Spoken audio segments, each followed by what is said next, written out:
BJP পরিচালিত পঞ্চায়েতে 4 দফা দাবি নিয়ে ডেপুটেশন দিতে গিয়ে ডেপুটেশন দিতে পারল না তৃণমূল কংগ্রেস। পঞ্চায়েত অফিসের সামনে বসে বিক্ষোভ স্বনির্ভর গোষ্ঠীর মহিলাদের।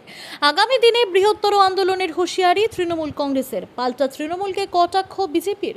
বিজেপি পরিচালিত মানিকবাজার গ্রাম পঞ্চায়েতে 4 দফা দাবি নিয়ে প্রতিবাদ সভা ও গণডেপুটেশনের আয়োজন করেন সোনামুখী ব্লক তৃণমূল কংগ্রেস নেতৃত্ব।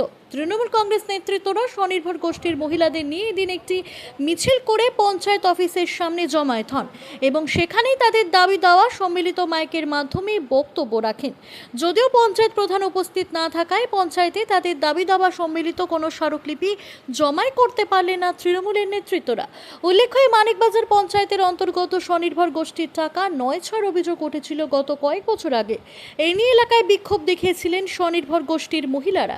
স্বনির্ভর গোষ্ঠীর আর্থিক তছরূপ নিয়ে দীর্ঘদিন তদন্ত চলছে, কিন্তু এখনো পর্যন্ত সেই সমস্যার সমাধান হয়নি।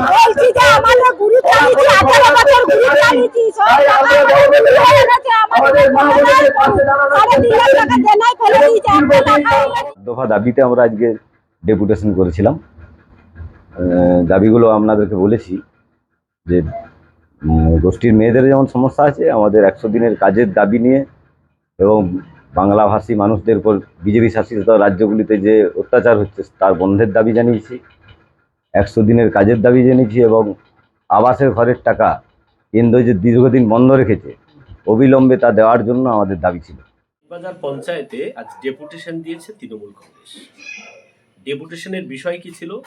স্বনির্ভর গোষ্ঠীর টাকা ফেরত যে দুর্নীতি হয়েছে, এদের লজ্জা শরম নেই। স্বনির্ভর গোষ্ঠীর টাকা কারা দুর্নীতি করেছিল? তখন কোন তৃণমূলের নেতারা পালিয়ে গেছিল? স্বনির্ভর গোষ্ঠীর টাকা দুর্নীতি করেছে যে তৃণমূলের নেতারা আজকে ডেপুটেশন দিতে এসেছিল তারা। এবং তার সঙ্গে সঙ্গে তৃণমূলের এক সোনামুখীর নেতা, সোনামুখী পৌরসভার নেতা, তিনি বলেছিলেন যে 48 ঘন্টার মধ্যে যদি এই স্বনির্ভর গোষ্ঠীর টাকা ফেরত দিতে না পারি তাহলে রাজনীতি ছেড়ে দেব। তাহলে সেই টাকা এখনো ফেরত পাইনি কেন? এর উত্তর ওই তৃণমূল কংগ্রেসের নেতাদেরকে দিতে হবে। এই গরিব মহিলাদের পরিশ্রমের টাকা আত্মসাৎ করেছিল তৃণমূল কংগ্রেস। যে নেতারা আজকে ডেপুটেশন দিতে এসেছে